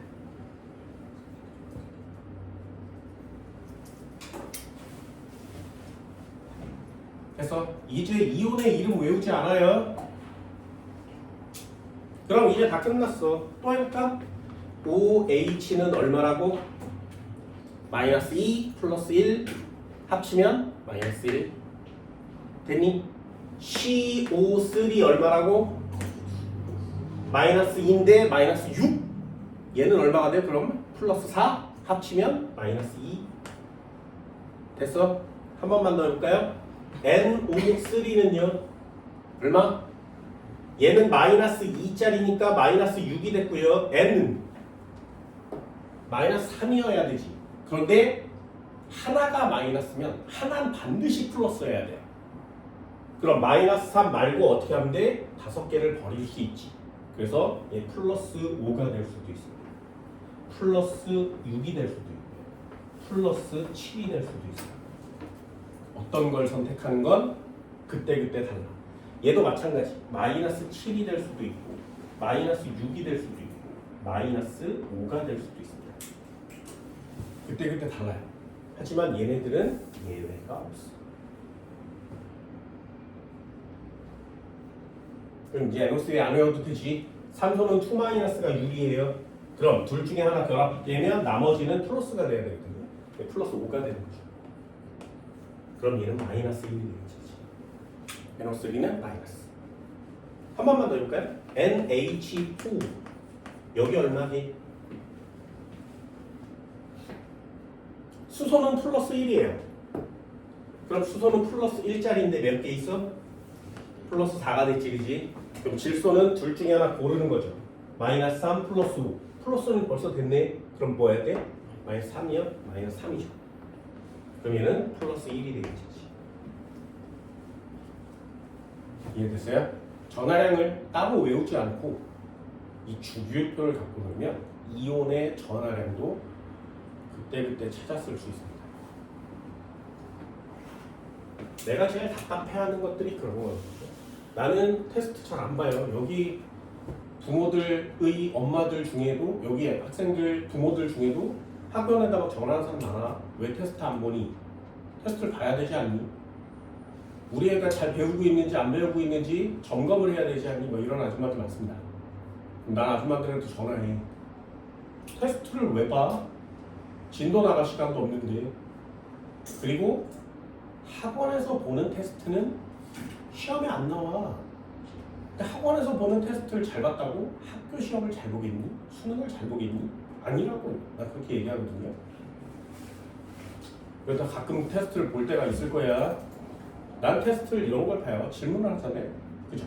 그게 난 개인적으로 스스로 공부할 수 있는 방법이라고 생각을 합니다.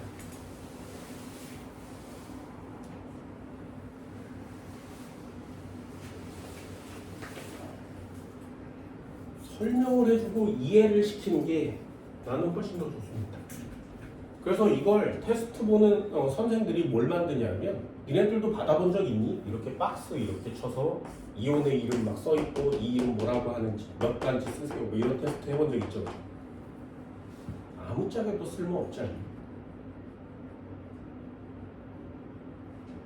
차라리 이런 원리를 가르쳐주고 그걸 이해하게 하는 게 나는 더 중요한 공부라고 생각합니다.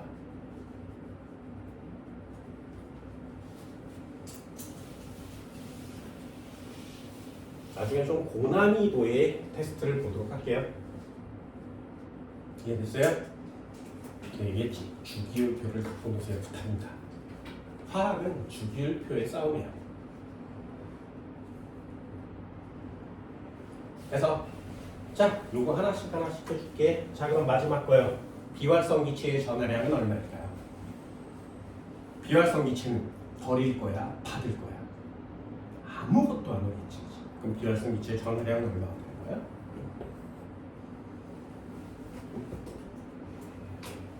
이런 거 틀려오지 마세요. 비활성 기체의 원자과 전자는 0입니다. 반응을 하지 않아요. 그래서 여기에 대한 상식을 하나씩 설명드립니다. 이거 상식이에요. 자, 마지막 상식. 일족 원소. 상식입니다. 일족 원소. 일족 원소를 다 통틀어서 이름을 뭐라고 한다고? 네, 알칼리 금속이에요. 일족 원소를 다른 말로 알칼리 금속이라고 합니다. 금속이란 단어가 붙었으니 뭐는 들어가면 안 돼? 네, 수소는 제외합니다. 일족은 이름이 알칼리 금속이에요. 자, 질문 한번 또 해볼까요? 알칼리 들어봤니? 어디서 들어봤어? 알칼리 들어봤어? 다른 말로 해줄까? 알칼리성 이온 음료 포카리 스웨트 들어봤어요? 알칼리성 이온 음료가 무슨 뜻이야? 게토레이, 파워에이드, 포카리 스웨트 이런 이온 음료들을 원래 다 알칼리성 이온 음료라 그래요. 무슨 뜻이냐면 알칼리 금속으로 되어 있는 이온이 들어있는 물이란 뜻이야. 그래서 그게 알칼리성 이온 음료예요. 그럼 알칼리성 이온 음료에 리튬, 나트륨, 칼륨 이런 애가 들어있겠지. 자, 이 중에 먹으면 좀 위험한 거. 네, 리튬 어디다 써요? 얘는 핸드폰 배터리에 쓰는 거야. 배터리에 쓰는 애를 먹으면 되겠니? 됐어? 그럼 나트륨, 칼륨 중에 누가 좀 더 비싸? 칼륨이 뒤지게 비싸. 얘가 제일 싸. 그럼 니네가 이온음료 회사 CEO야. 알칼리성 이온은 이 정도가 있는데 뭘 넣을 거야? 이렇게 끼는 거지, 그지? 그럼 알칼리성 이온 음료는 나트륨이 들어있는 물이란 뜻이에요. 무슨 물? 소금물. 됐어? 왜? NaCl을 물에 녹이면 Na 플러스와 Cl 마이너스가 들어있는 거니까. 니네 소금물을 돈 주고 사 먹는 거지. 근데 포카리 스웨트 뭐 이런 거 먹으면 포카리 스웨트는 좀 그렇다. 포카리 스웨트 먹어봤지, 그치? 무슨 맛이야? 애매하지, 그치? 니네 그거 막 이온음료 파워에이드 먹었는데 졸라짜 먹을 거야? 안 먹지. 그러니 이거 많이 넣으면 되는데 조금 넣겠지, 그치? 그러다가 거기다가 향을 넣지. 그래야 맛을 좀 중화시킬 수 있으니까. 그렇게 해서 만든 음료가 알칼리성 이온 음료예요. 향 들어있는, 색소 들어있는 소금물. 그거 왜 돈 주고 사 먹어? 먹지 마. 먹으면 안 돼. 됐어? 이온 음료는 사 먹는 거 아니에요. 되니? 내가 얘기하는 거 있어요. 파워에이드 먹었지? 먹어봤어? 파란 거 먹어봤어? 무슨 맛? 구리. 파워에이드, 우리 이온이 들어. 파워에이드 파란 거 무슨 맛인지 아니? 뭐야? 무슨 맛인지 모르잖아. 그게 이온의 맛이야. 됐어? 돈 주고 사 먹으면 안 돼. 됐지? 그게 알칼리 금속이에요. 그럼 얘네들은 무슨 성질을 갖고 있는 것이냐? 알칼리 금속. 일족 원소입니다. 자, 전자를 7개 받을래? 하나 버릴래? 하나 버려요.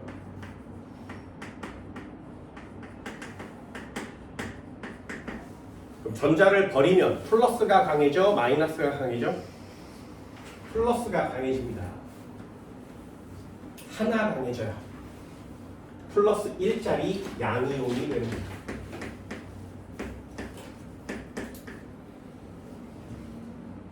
그래서 리튬 이온 쓰세요. 그럼 플러스 1 쓰는 거고요. 나트륨 이온 쓰세요. 플러스 1 쓰는 거예요. 칼륨 쓰세요. 플러스 1 쓰는 겁니다. 따로 외우지 않아도 되죠. 왜 1쪽이니까 하나 버려요. 되니? 종류는 누가 있다고? 리튬, 나트륨, 칼륨, 루비듐, 세슘. 요건 루비듐이라고 하고요. 얘는 세슘이라고 합니다. 저런 거 먹으면 죽습니다.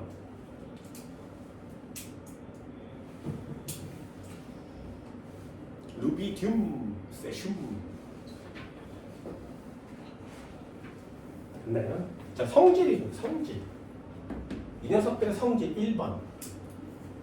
매우 무른 금속이야.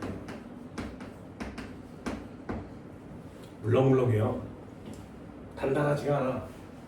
이 알칼리 금속을 자르는 칼이 있는데 그 자르는 칼이 나무로 되어 있어요. 그러니까 금속을 나무로 자르는 게 말이 됩니다. 원래 나무를 금속으로 잘라야 되죠.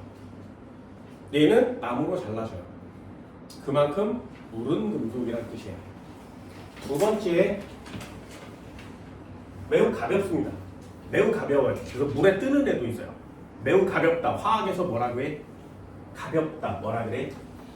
밀도가 매우 작다.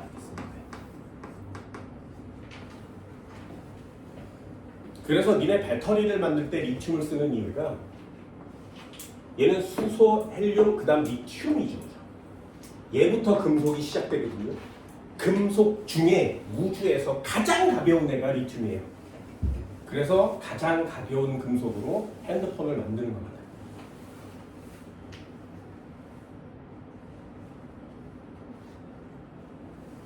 그럼 선생님 나트륨으로 만들면 되죠. 칼륨으로 만들면 되죠.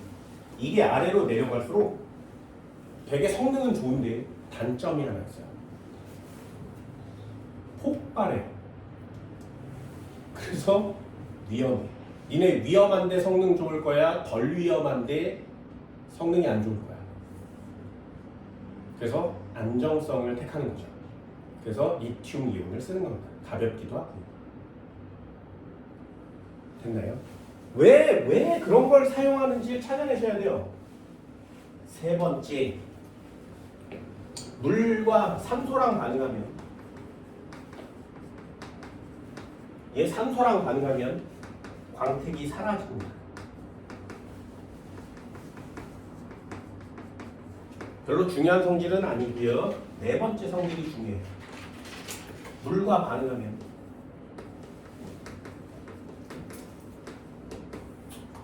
수소기체가 발생합니다.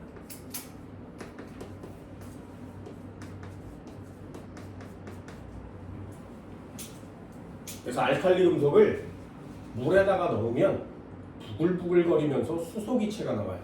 자, 수소기체의 성질 폭발하죠. 그래서 알칼리 금속을 물에 넣으면 폭발합니다. 그럼 니네 리튬 이온 배터리를 쓰다가 배터리에 살짝 기스가 나서 구멍이 뚫리면 이 안으로 수증기가 막 들어가겠지, 그치? 그럼 수증기가 들어가면 이 배터리가 점점점 뚱뚱해지는 거야. 수소기체가 발생하는. 그러다가 열을 받으면 폭발하는 거죠. 위험한 거예요. 그럼 선생님 리튬이를 안 쓰면 되잖아. 대체할 수가 없어요. 리튬을 대체할 수 있는 물건이 아직 지구에 없습니다. 그래서 저걸 대체할 수 있는 무언가가 나오면 또 다른 배터리계의 혁명이 일어나요. 배터리를 만드세요. 화학과 가서 배터리를 만들어 제발 부탁입니다. 이제 앞으로 전기차가 많이 나올 텐데 에디슨이 만들어낸 에디슨이 전기차를 최초로 만들었거든요. 지구상에서. 에디슨이 만들어낸 전기차랑 테슬라가 100년 뒤에 만들어낸 전기차가 별로 다르지 않습니다. 왜? 배터리가 발전되는데 한계가 있어서 그래요. 그럼 새로운 혁명적인 배터리가 나오기만 하면 테슬라에 팔면 되지. 니네가 만들어. 내가 만드세요. 돈 진짜 많이 번다. 되니 특징들 쓸 수 있겠어요? 물과 반응하면 수소기체가 나온다.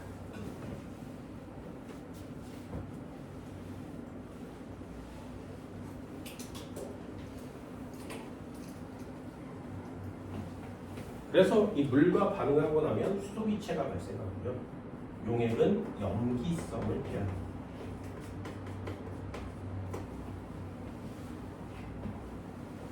산성 염기성은 알지, 그치? 그쵸? 염기성은 비눗물이 염기성이거든요. 채도 염기성입니다. 염기성의 성질, 단백질을 녹이는 성질이 있어요. 그래서 알칼리 금속을 물에 넣었는데 수소기체가 폴폴 나와. 와, 졸라 신기한데 그럼 손을 넣어서 그 금속을 꺼내려고 하면 손이 녹아요. 위험하지, 그치? 화학과 가면 다 죽는 거야. 하지마. 하나만 뭔가를 찾아내면 돈을 미치도록 많이 벌 수 있는데 버느냐 죽느냐 둘 중에 하나죠. 알칼리 금속이라고 합니다. 자, 그럼 알칼리 금속은 전부 다 은색이거든요. 리튬인지 나트륨인지 금속이 칼륨인지 어떻게 알아? 그게 되게 중요합니다. 리튬, 나트륨, 칼륨 이런 애들의 구별법이 있어요. 금속을 그 상태로 보면 똑같이 생겼어요. 색깔도 똑같아. 구별하는 유일한 방법입니다. 화학은 저 구별법이 중요해요. 이걸 지키지 않으면 죽을 수 있거든요. 구별법이 뭐냐면 니네들도 배운 적 있어. 그게 불꽃 반응이에요. 불꽃색을 보면 쟤네들을 구별할 수 있습니다. 저 방법밖에는 화학에서는 저 방법밖에 안 배웁니다. 아는 사람 있나요? 리튬 불꽃색 무슨 색? 리튬 빨간색. 튬 또는 듐 이렇게 끝나면 빨간색이야. 스트론튬 빨간색. 되니 루비듐 무슨 색? 빨간색. 튬 빨간색이에요. 리튬이니까 빨간색이에요. 나트륨 무슨 색? 노란색. 나트륨 노란색. 칼륨 무슨 색? 네, 칼륨 얘는 보라색.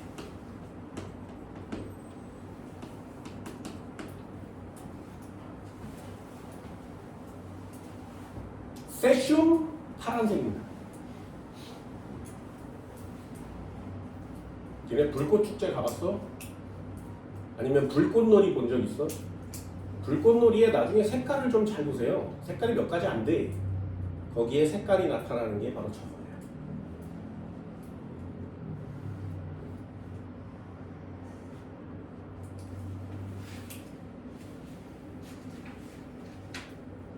이 정도는 쓸 수 있을까요? 알칼리 금속 앞으로 많이 배우세요. 니네 진짜 많이 배웁니다. 알칼리 금속. 그리고 일상생활에서 굉장히 많이 사용합니다.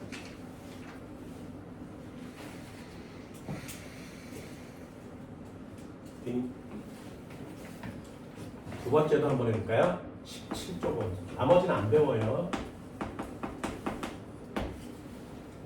17조 원소. 이름을 뭐라고 한다고? 이름을 뭐라고 한다고? 할로젠이라고 합니다.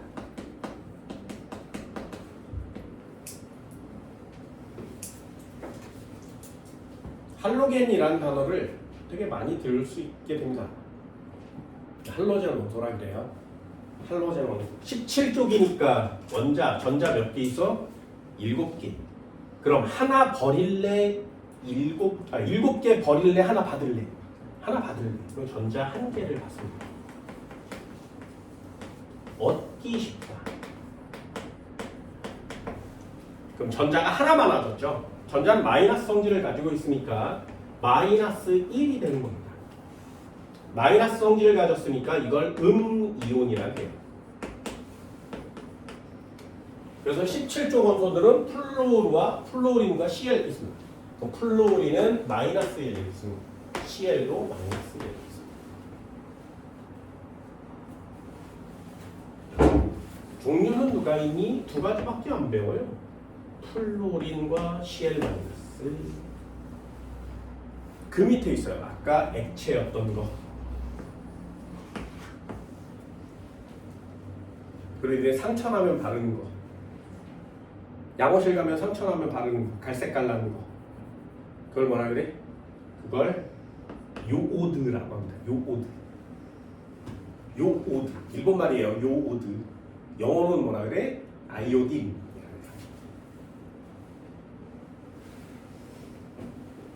니네 양호실 가서 안 발라봤어? 상처난데? 솜인데 이렇게 양호 선생님이 이렇게 보건실 선생님이 이렇게 뚜껑 열어서 솜인데 꺼냈는데 갈색인 거. 그래서 막 이렇게 바르면 갈색, 노란색 막 나타나는 거. 그게 아이오딘 용액이야.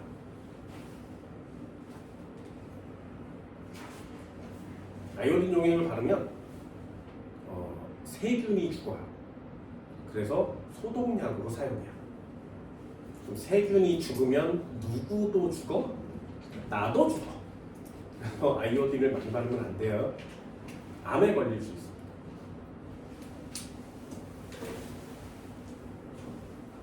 플로어린 어디다 써? 플로어린 어디다 써? 플로어린의 한국말 이름은 불소라고 합니다. 불소. 들어봤니? 불소? 어디다 써? 네, 치약에 써요. 치약에. 그럼 플로어린을 왜 얘를 써? 치약에다가. 아이 쓰면 안 돼. 브로민 쓰면 안 돼. 요거 쓰면 안 돼. 요거 어디다 쓰는지 아니? 수영장에 쓰지, 수영장에. 그럼 치약도 균을 죽이는 거니까 아무거나 써도 되잖아. 왜 얘 써? 아니요. 이 4개 중에 인간을 아주 극소량으로도 죽일 수 있는 가장 치명적인 애가 누구야? 플로어린이에요. 그래서 플로어린은 가장 늦게 발견됐어요. 얘네 중에. 왜? 빵꾸가 이렇게 뚫려요. 여기 빵꾸가 뚫려 있는 거지. 뭔가 있겠지. 그 여기 다 발견했어. 이거 뭐야? 요걸 발견하면 노벨상을 준다 그랬지.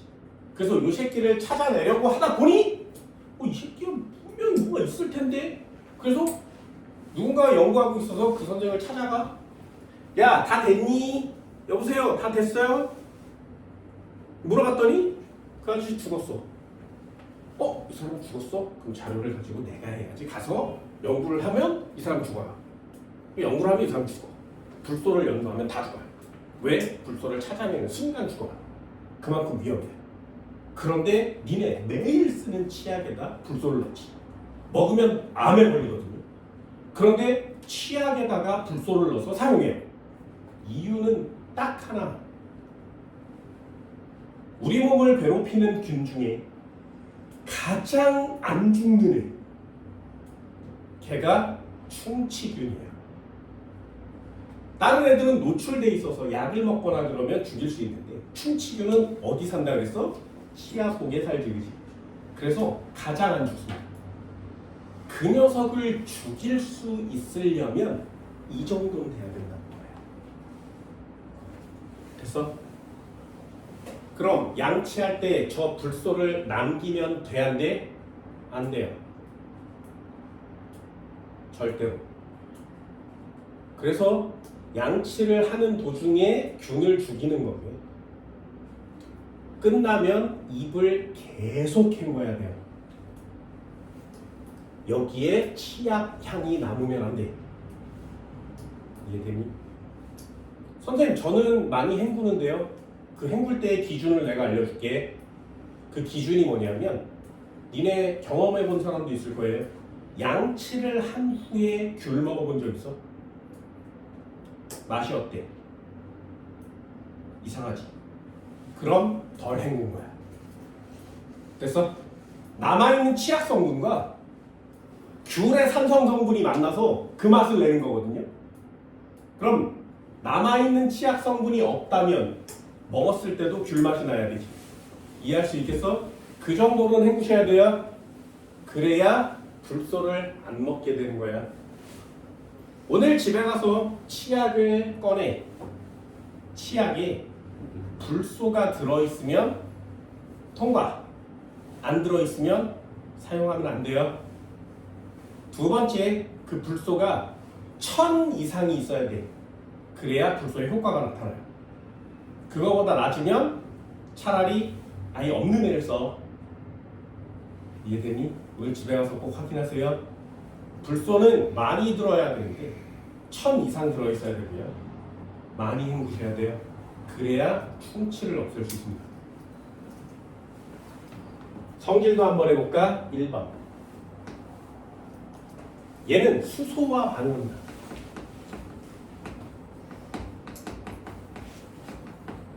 수소와 결합하면 H플로린, HCl, HBr, HI 이렇게 생겨요. 자, 이 중에 제일 유명한 거, 니네들도 알만한 거. 되니? 저걸 이름을 뭐라 그래? 염산이라 그래요. 이렇게 수소와 결합하면 아주 강한 산성이 됩니다. 알칼리 금속은 염기성이 되고요. 얘는 산성이 되는 거예요. 그래서 먹으면 훨씬 더 위험합니다. 수소와 결합하면 산성. 장난 없지, 그치? 두 번째, 얘는 이원자 분자로 존재해요.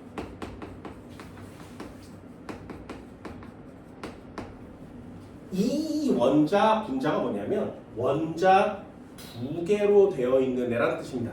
예를 들면 F2, Cl2, Br2, I2 상태로 존재합니다. 자연계에서 이런 상태로 존재해요.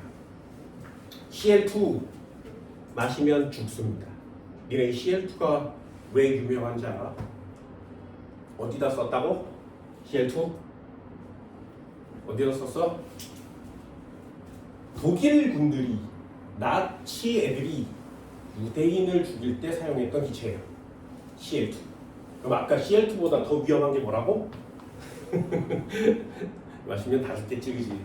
그래서 아주 위험합니다. 이런 걸 배우지 않으면 그냥 이렇게 있다가 화학과를 갔어. 근데 이게 뭔지, 뭐가 어떻게 되는지, 뭔데, 이렇게 보면 그냥 아무데나 막 버려요. 얘네들을 버리면 거기서 화학 반응이 일어날 수 있어요. 그때 기체들이 막 뿜어져 나올 수 있지. 그럼 그 기체가 뭔지 정확하게 모르고 그냥 숨 쉬다가 죽을 수도 있는 거죠. 그래서 화학은 정확하게 배워주는 게 매우 중요합니다. 요 녀석 공기 중에서 기체고요. 요 녀석 공기 중에서 기체예요. 브로민 아까 했지. 브로민 빨간 글씨라 그랬어요. 상온에서 무슨 상태? 액체 상태. 상온에서 액체 상태인 비금속입니다. 아이오딘 이 고체예요.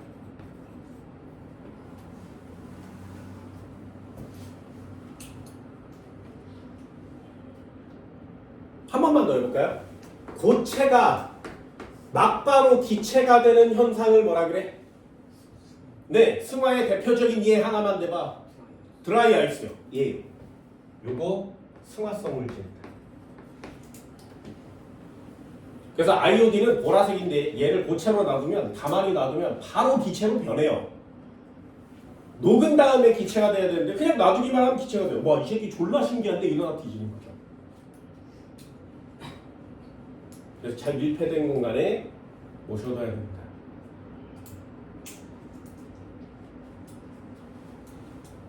저희가 상처할 때 쓰는 건 엄청 묽은 거예요. 당연하죠. 산성은 모두 안 좋아요. 우리 몸에 들어오면 혈액이 반응할 만큼 안 좋습니다. 그런데 이제 먹잖아요. 산성 물질의 대표적인 예.